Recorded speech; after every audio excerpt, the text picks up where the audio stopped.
Hi, Shalom. Just a quick note before we jump in here. This video is going to include mentions of abuse, sexual assault, and spiritual abuse. Viewer discretion is advised. All right, so today we are talking about a concept called cult of personality, and we can't really discuss that without having a clear definition of what makes a community a cult. Now, the criteria has evolved over the years to reflect changes in our culture. The criteria used to be much more religion and theology oriented, which makes sense because society used to be much more religious. But nowadays, society is generally less religious, and there are plenty of non-religious communities out there that are extremely toxic. So the criteria has become a bit more nuanced. Today, sociologists and mental health professionals are starting to look more at whether or not a community is having a detrimental effect on society than on rigid criteria. Now, I want to get something out of the way right now. Contrary to popular belief, intelligence has very little to do with susceptibility to joining a cult in a lot of cases. There are some insanely intelligent people out there in cults who have PhDs and all kinds of things. So this has nothing to do with intelligence. So if that is not what makes a person susceptible, then what does make a person susceptible?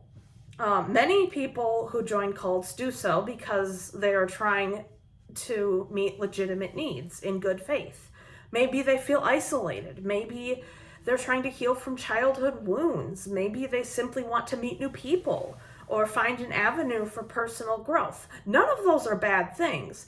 The common denominator is the person feels like something is missing and they're looking for a way to fill that need. And it's important to understand that no one intentionally joins a toxic community. The reason cults can thrive is because no one thinks they're in one. It's really that simple. Okay, so now that we've established what a cult is, we're going to move on to the idea of a cult of personality. So a cult of personality is when people are drawn to an individual who has qualities they find compelling. Hitler, for example, was absolutely a cult of personality. There's a scene in the movie Swing Kids that I just can't get out of my head. This Nazi is talking with a young teenager about how he didn't have good role models when he was growing up. And the man tells him that the first time he heard Hitler speak, he felt like he was speaking directly to him. So in other words, this man felt like he was more or less trying to fulfill an unmet childhood need. And I have a lot more to say about that movie and some other movies in light of the current political climate. So I'll have to do a whole other video about that. Now, like I said, the definition of a cult has evolved, and not all cults are religion-oriented, but the first public figure I'm going to talk about is a fundamentalist Christian preacher, so I do think it's important to clarify something. There's a question I get asked a lot, and that is, how do toxic religious communities differ from healthy ones? Some people say that all religions are cults, but after 10 years in toxic churches and 6 years in mainstream Judaism, I respectfully disagree. I'd say the two biggest differences have to do with transparency and isolation. So in this instance, transparency basically means you have nothing to hide. Back when I worked in childcare, I had to have a lot of background checks done because that's required by law. And this applies to all schools and childcare programs, public, private, religious, secular, all of it. All of them are required by law to do this. And people who aren't hiding anything have no problem with this. But most of these communities have a ton of shit they're trying to hide. I did childcare for some churches back in the day, and I would not be surprised if some of these churches didn't run a single background check on any of the childcare workers or church staff. And here's another piece of this. Teachers and childcare workers are what's called mandatory reporters. So this means that they're required by law to report any overt signs or serious suspicions of child abuse to the proper authorities, which in the US is Child Protective Services, or CPS. Now, I'm going to go off topic slightly because this is important to understand when we're talking about these groups. There's a myth with CPS that they just want to take kids from their families no matter what's going on. And of course, we all know the foster care system does have issues. But the thing is, taking kids into the system and housing them costs money. It costs the state money. Plus, that's not always the best thing for the kids. So they do prioritize family preservation as much as possible. Now, I bring this up because these groups rarely support the idea of children having rights. The leadership in these groups either don't know about mandatory reporting laws or they don't care. Many of these groups think of children as property, so their interest in staying off the radar is more sinister than general societal concerns about the system.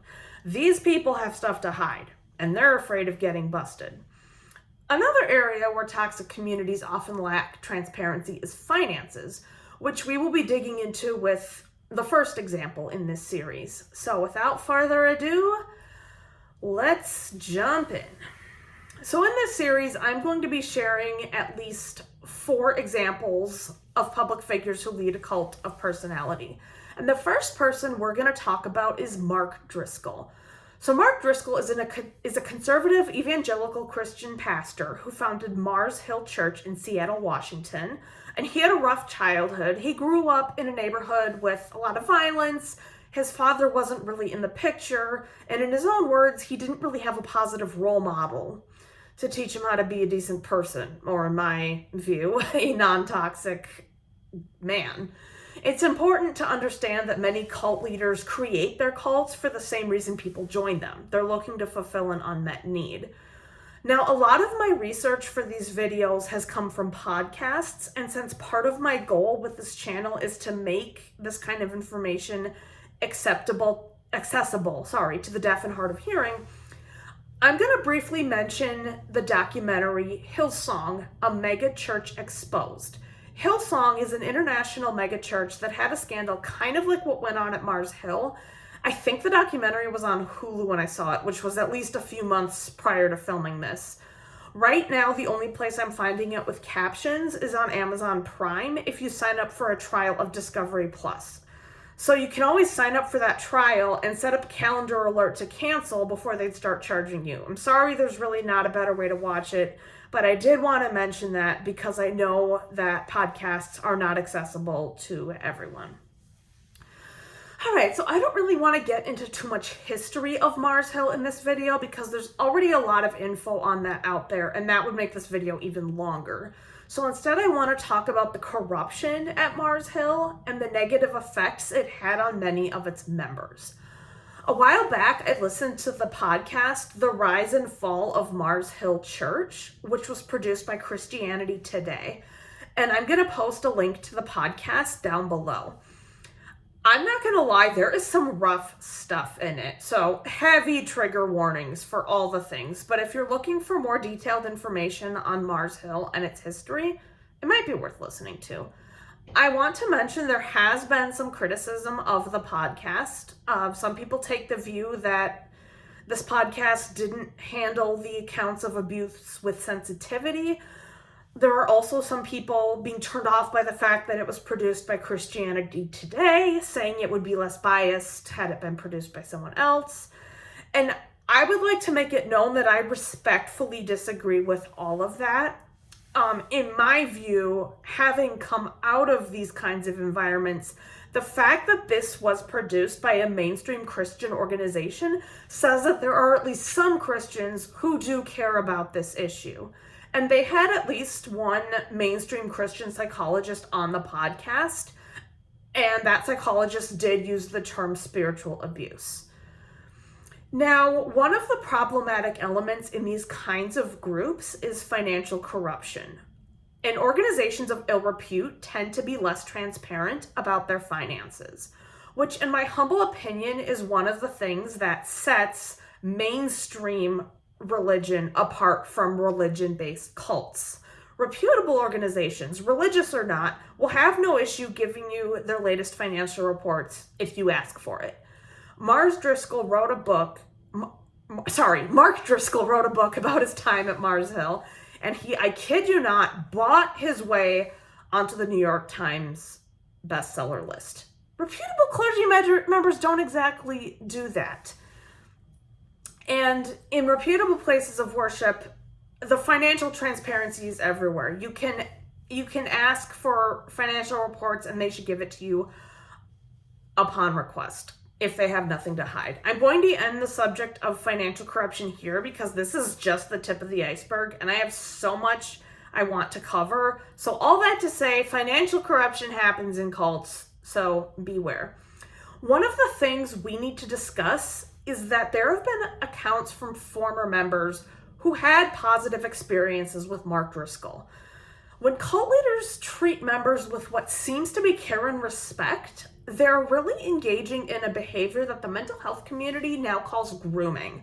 With grooming, the cult leader is essentially acting as a con man. They're acting like a decent person to get the victim to trust them, and then they start abusing them. Another possible reason for doing some good deeds is to cause skepticism in case their true colors come out of the woodwork. I'm pretty sure Bill Cosby had the same MO, and I'll be talking about him later on. One of the biggest issues with Mars Hill was the rampant misogyny. There was a story about how Marc Driscoll threw a birthday party for his wife, and he had a lot of goals for her, including how much do you want to weigh in a year? No one in this world flinches at that kind of thing because this objectification of women is completely normalized. These fundamentalist communities teach that having sex when their husbands want to is absolutely mandatory whether they want to or not. And in the US, it's estimated that 1 in 4 women are survivors of sexual assault. So that's 25%. Percentage-wise, that's a lot of women. So not only are men teaching women that they're sex objects, but in a crowd that size, you have a large amount of women hearing this stuff and possibly being re-traumatized. And most of these churches teach women that anything that happens to her body is her own fault. Another issue that kind of goes along with this is the rigid gender role expectations. Women are basically expected to be walking uteruses and expected to have a ton of kids and stay home with them. And women who lived with infertility were basically outcasts. I live with infertility myself, and this is exactly how I was treated when I could not give birth 9 months after my wedding and never got pregnant the entire time I attended that church. Now, I really want to be a mom, so having this constantly thrown in my face was absolutely soul-crushing. And here's where this gets even better. This kind of church doesn't believe in therapy or any kind of mental health issues, so you have a large number of women who are traumatized who have no way of getting the support they need. Members actually had to sign a contract saying they would not seek outside counseling or mental health care. Some members did attempt to discuss these things with church elders, but we all know how well that would have gone. I think I'm going to break this series into a few parts and make it a longer series than I initially planned because this video got longer than I expected it to, and I want to keep these videos as short as I reasonably can. So I think I'm going to stop here and pick up with my next example in another video. And everything I mentioned will be linked down below. Thanks for watching. I'll see you later. Lahitraot. Bye.